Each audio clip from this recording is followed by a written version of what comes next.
Hello everyone, welcome back to my channel. ఈరోజు మనం ఈ వీడియోలో రైల్వే స్టేషన్లో టికెట్ తీసుకునేటప్పుడు ఇంగ్లీష్లో ఎలా మాట్లాడాలో ఈ కన్వర్సేషన్ ద్వారా నేర్చుకుందాం.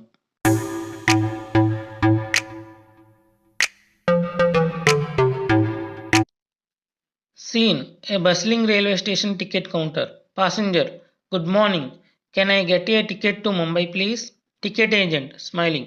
Certainly. Single or return? Passenger, one way for today.